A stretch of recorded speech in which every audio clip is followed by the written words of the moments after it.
pleasant change, doesn't it? It does makes a very indeed. pleasant change. Thank you for doing it. Peter Levy in Hull and Amelia Reynolds in Cambridge. Thank you for taking us nationwide today. A group of elderly South Koreans have visited North Korea to meet relatives they haven't seen for decades.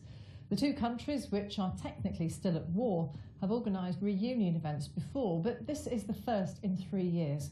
The South Koreans were chosen by lottery. The oldest of them is 101. Laura Bicker reports.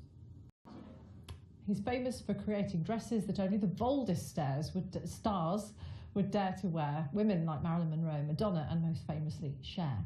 They've all worn some of the outlandish pieces by the costume designer and 9-time Emmy Award winner Bob Mackie, and now many of their outfits are up for sale. Our arts correspondent David Silito has been to meet him.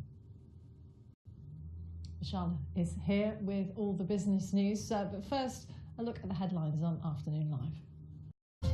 Yes, so a big day for Greece and exiting this bailout programme, which has gone on for so many years. It has, Martine. So it's been about 10 years. So 10 years ago, if we cast our mind back, Greece was in huge trouble, financial trouble. It went to the European Union, European Central Bank and the IMF to get some money to loan it out. And that was the amount of money it's loaned Greece, £258 billion over the course of about 10 years.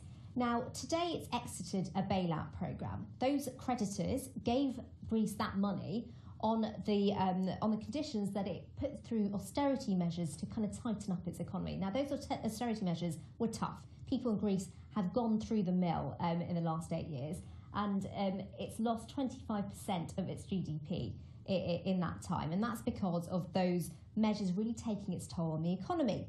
Unemployment, for example, unemployment is up about 27%. You can see that figure in a moment.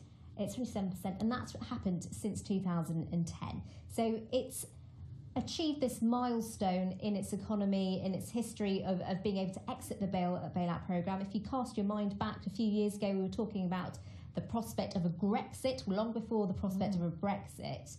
And so it's managed to claw its way out of trouble. However, the troubles have not finished. It's still having to implement tough economic measures to keep its economy on track. And there were some politicians at the time throughout this process who said, we're not having this isn't right for Greece, and they were threatening to leave the Eurozone, weren't they?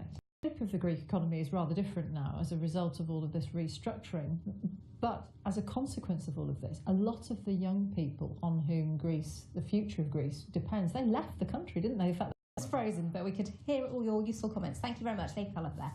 A quick look at markets before we go. What were you talking about earlier on? Countrywide down a little bit less than it was a bit earlier on today. Sterling and dollar, if you're going over to America anytime soon, you've picked the wrong time of year, really, because that's well below 130, which it was a few months ago. So it's an expensive place to visit these days, isn't it? Didn't used to be. Yes. Yeah. See you tomorrow. Thanks. Possibly. Yes, lovely. Thank you, Charlotte. Thank you very much. That's your lot from the Afternoon Live team for today. I'll be back again tomorrow at 2, though. Next, BBC News at 5 with Ben Brown. But first, a time to look at the weather forecast with staff.